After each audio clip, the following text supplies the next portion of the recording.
+1 seat പ്രതിസന്ധി ഇന്ന് പ്രതിപക്ഷം നിയമസഭയിൽ ഉന്നയിക്കും. മലബാർ മേഖലയിലടക്കം +1 മതിയായ സീറ്റുകളില്ലെന്ന പരാതിയാകും അടിയന്തര പ്രമേയ നോട്ടീസായി പ്രതിപക്ഷം സഭയിൽ കൊണ്ടുവരിക. തദ്ദേശ വാർഡ് വിഭജന ബിൽ സബ്ജക്ട് കമ്മിറ്റിക്ക് അയക്കാതെ പാസാക്കിയതിനെതിരെയും പ്രതിപക്ഷം പ്രതിഷേധിക്കും. വിവരങ്ങളുമായി തിരുവനന്തപുരത്ത് നിന്നും ശാലിനി ശരിയാണ്. Shalini, good morning.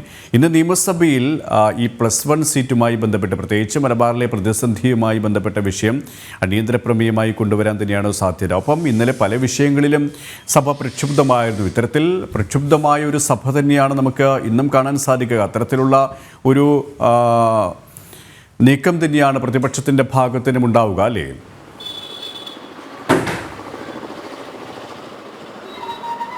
സുരേഷ്, നമസ്തേ, ഗുഡ് മോർണിംഗ്. സുരേഷ് സൂചിപ്പിച്ചതുപോലെ തന്നെ സഭയുടെ രണ്ടാം ദിവസമാണ് ഇന്ന്.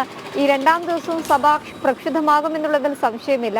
കഴിഞ്ഞ കുറച്ച് ദിവസങ്ങളിലായി നമ്മൾ കേട്ടതാണ് മലബാർ മേഖലയിൽ ഈ +1 സീറ്റുകളുടെ ക്ഷാമം അത് ഗണ്യമായി നേരിടുന്നുണ്ട്. വിദ്യാർത്ഥികൾക്ക് ഇഷ്ടപ്പെട്ട സ്ട്രീമോ ഇഷ്ടപ്പെട്ട കോഴ്സോ അല്ലെങ്കിൽ ഇഷ്ടപ്പെട്ട വിഷയത്തിലോ അഡ്മിഷൻ നേടാൻ കഴിയാത്തൊരു സാഹചര്യം. മുൻ വർഷങ്ങളിലും സമാനമായ പശ്ചാത്തലം മലബാർ മേഖല കേന്ദ്രീകരിച്ച്, പ്രത്യേകിച്ച് മലപ്പുറം അടക്കമുള്ള ജില്ല കേന്ദ്രീകരിച്ചുണ്ട് എന്നുള്ളതാണ് യാഥാർത്ഥ്യം. മലപ്പുറം ജില്ലയിലടക്കം ഏറ്റവും ഉയർന്ന വിജയശതമാനവും ഏറ്റവും കൂടുതൽ വിദ്യാർത്ഥികൾ +1 അഡ്മിഷൻ നേടുകയൊക്കെ തന്നെ ചെയ്യുന്ന ഒരു സാഹചര്യം. ആ ഘട്ടത്തിൽ ഇത്തരത്തിൽ മതിയായ സീറ്റുകൾ കൂടി ഇല്ലാത്തത് മലപ്പുറം, കോഴിക്കോട് ജില്ലകളെ കാര്യമായി തന്നെ അവരുടെ പ്രതിസന്ധി ഉണ്ടാക്കിയിട്ടുണ്ട് എന്നുള്ളതാണ് പൊതുവായുള്ള വിലയിരുത്തൽ. ഈ ഘട്ടത്തിലാണ് ഈ വിഷയം അടിയന്തര പ്രമേയമായി നിയമസഭയിൽ ഉന്നയിക്കാൻ പ്രതിപക്ഷം ആലോചിക്കുകയും ചെയ്തത്. ഇന്നലെ ബാർക്കോഴയാണ് അടിയന്തര പ്രമേയമായി കൊണ്ടുവന്നതെങ്കിൽ ഇന്ന് ഈ വിഷയം സഭയിൽ ഉന്നയിക്കാൻ തന്നെയാണ് പ്രതിപക്ഷം ആലോചിക്കുകയും ചെയ്തത്. പക്ഷേ അടിയന്തര പ്രമേയത്തിന് അനുമതി നൽകുമോ അല്ലെങ്കിൽ ആ നോട്ടീസ് അവതരണത്തിന് അനുമതി നൽകുമോ എന്നുള്ളതാണ് ഉറ്റുനോക്കേണ്ടത്. ഇന്നലെയും സമാനമായി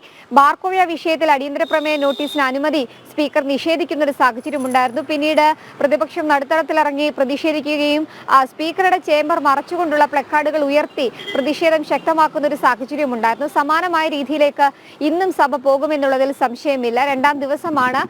ഇന്നലെ ഈ പ്രതിപക്ഷ പ്രതിഷേധത്തിന്റെ ഇടയിലൊക്കെ തന്നെ ഈ തദ്ദേശ വാർഡ് വിഭജന ബില്ലുകളടക്കം പാസ്സാക്കുന്ന ഒരു സാഹചര്യമുണ്ട്. സബ്ജക്ട് കമ്മിറ്റിക്ക് അടക്കം വിട്ട് ചർച്ച ചെയ്യേണ്ട ഒരു ബില്ലാണ് അടിയന്തരമായി തന്നെ ചെറിയ സമയത്തിനുള്ളിൽ പാസ്സാക്കുന്ന ഒരു സമീപനം സർക്കാർ സ്വീകരിച്ചിട്ടുള്ളത്. ഇതിലടക്കമുള്ള കടുത്ത പ്രതിഷേധം ഉരുതിരിഞ്ഞുണ്ടായിട്ടുണ്ട്. പ്രത്യേകിച്ച് പ്രതിപക്ഷം ഇത് ഉന്നയിക്കുകയും ചെയ്തിട്ടുണ്ട്. പ്രത്യേകിച്ച് കഴിഞ്ഞ ദിവസം അടക്കം ഇത് രാജ്ഭവനിലേക്ക് ഓർഡിനൻസായി എത്തുമ്പോൾ ഓർഡിനൻസ് ഒപ്പുവെക്കാതെ അല്ലെങ്കിൽ ഒപ്പുവെക്കാതെ തിരിച്ചയക്കുന്ന ഒരു സാഹചര്യം ഗവർണറുടെ ഭാഗത്തു നിന്നുണ്ടായിരുന്നു. പിന്നീടായിരുന്നു അതിന്റെ നിയമസാധുത പരിശോധിച്ചുകൊണ്ട് അത് ബില്ലാക്കി നിയമസഭയിൽ അവതരിപ്പിക്കാൻ ആലോചന സർക്കാർ തലത്തിൽ ഉണ്ടായത്.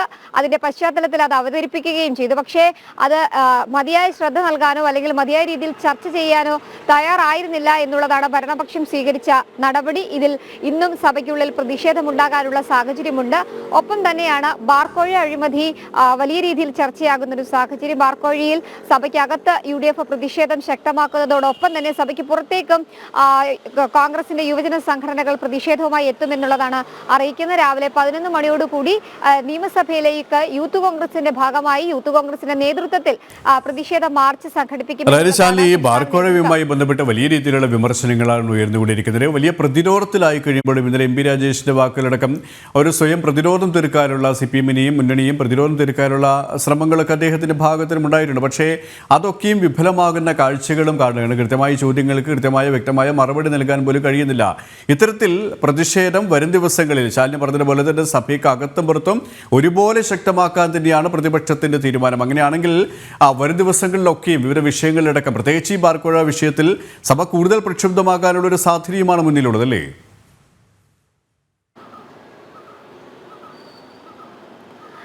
സുരേഷ്, അങ്ങനെ തന്നെയാണ്. ജൂലൈ 25 വരെയാണ് നിയമസഭാ സമ്മേളനം തീരുമാനിച്ചിട്ടുള്ളത്. ഇതിൽ ഇടയ്ക്ക് ചെറിയ ഇടവേളകൾ വരുന്നുണ്ട്. 13, 14, 15 ദിവസങ്ങളിൽ ലോക കേരള സഭയുടെ അടുത്ത എഡിഷൻ നിയമസഭയുടെ ശങ്കരനാരായണൻ തമ്പി ഹാളിൽ നടക്കാൻ പോവുകയാണ്. സ്വാഭാവികമായും ഈ ദിവസങ്ങളിൽ സഭ ചേരില്ല. പക്ഷേ ബാക്കി സഭ ചേരുന്ന ദിവസങ്ങളിലടക്കം മാസപ്പടി വിവാദം, ഒപ്പം തന്നെ ബാർക്കോഴ അഴിമതി ഇതടക്കം സഭയ്ക്കുള്ളിലും പുറത്തും അവതരിപ്പിക്കാൻ തന്നെയാണ് പ്രതിപക്ഷം തീരുമാനിച്ചിട്ടുള്ളത്. പ്രത്യേകിച്ച് ലോക്സഭാ തെരഞ്ഞെടുപ്പിലേറ്റ കനത്ത തോൽവിയിലാണ് ഭരണപക്ഷമുള്ളത്, CPIM അല്ലെങ്കിൽ LDF ഉള്ളത്.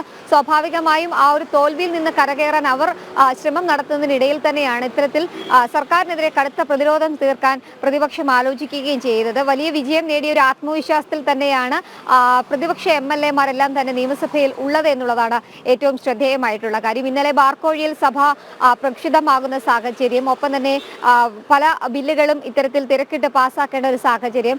തൊട്ടു പിന്നാലെ തന്നെയാണ് ഇന്നും സമാനമായി തന്നെ ചില വിഷയങ്ങൾ സഭയിൽ അവതരിപ്പിക്കാൻ പ്രതിപക്ഷം ആലോചിക്കുന്നത്. എന്തായാലും സുരേഷ് സൂചിപ്പിച്ചതുപോലെ തന്നെ വരും ദിവസങ്ങളിലും ബാർക്കോഴിയിൽ വലിയ രീതിയിലുള്ള വിമർശനങ്ങളും പ്രതിഷേധങ്ങളും ഒക്കെ തന്നെ തലസ്ഥാനം കാണുമെന്നുള്ളതിൽ സംശയമില്ല. വിവിധ സംഘടനകൾ UDF ഉൾപ്പെടെ പ്രതിഷേധ മാർച്ച് ഇക്കാര്യത്തിൽ നിയമസഭയിലേക്ക് നടത്താൻ തീരുമാനിച്ചിരിക്കുകയാണ്. 12-ാം തീയതിയായിരുന്നു ആ ഒരു മാർച്ച് തീരുമാനിച്ചിരുന്നത്. പക്ഷേ രാഹുൽ ഗാന്ധിയുടെ വരവോടുകൂടി ആ ഒരു തീയതിക്ക് ചെറിയ മാറ്റം വരുത്തിയിട്ടുണ്ടെങ്കിൽ പോലും പ്രതിഷേധം ശക്തമാകും. എന്നാലും നമ്മൾ ഇന്നലെ കണ്ടതാണ് ചില ന്യായീകരണങ്ങൾ മന്ത്രി MB രാജേഷിന്റെ ഭാഗത്തു നിന്ന് അടക്കം വരുന്നത്. ഒപ്പം തന്നെ മുഖ്യമന്ത്രിയും അതിനെ ന്യായീകരിച്ചുകൊണ്ട് രംഗത്തെത്തുന്ന ഒരു സാഹചര്യം ഉണ്ടായിരുന്നു. പക്ഷേ അതൊന്നും തങ്ങൾ വകവയ്ക്കില്ല. ജുഡീഷ്യൽ അന്വേഷണം ഈ വിഷയത്തിൽ വേണം. ഒപ്പം തന്നെ ആരുടെ കറുത്ത കരങ്ങളാണ് ഇതിന് പിന്നിൽ പ്രവർത്തിച്ചത് എന്നും കൃത്യമായി നിയമത്തിന് മുൻപിൽ കൊണ്ടുവരണം.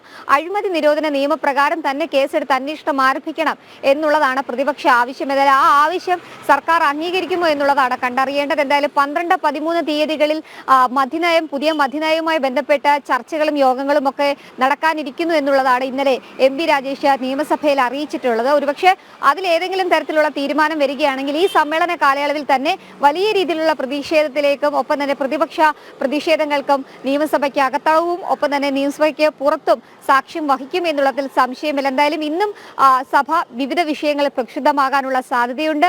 ഒപ്പം തന്നെ ചില വോട്ടെടുപ്പിൽ ഉൾപ്പെടെയുള്ള നടപടികളും ഇന്ന് നിയമസഭയ്ക്കുള്ളിൽ നടക്കാനുള്ള സാധ്യതയുണ്ട്. കഴിഞ്ഞ ദിവസങ്ങളടക്കം നമ്മൾ കണ്ട ഫെബ്രുവരി 5-ാം തീയതി അവതരിപ്പിച്ച ബജറ്റ്, ആ ബജറ്റിന്മേലുള്ള ചില ചർച്ചകളും അതിന്റെ നടപടിക്രമങ്ങളും പൂർത്തീകരിക്കേണ്ടതുണ്ട്.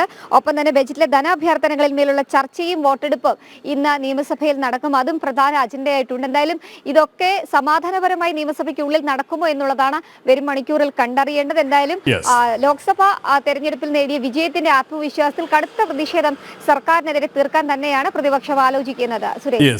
സഭ ഇന്നും പ്രക്ഷുബ്ധമാകാൻ തന്നെയാണ് സാധ്യത. ശാലിനിയാണ് വിവരങ്ങൾ നൽകുന്നത്.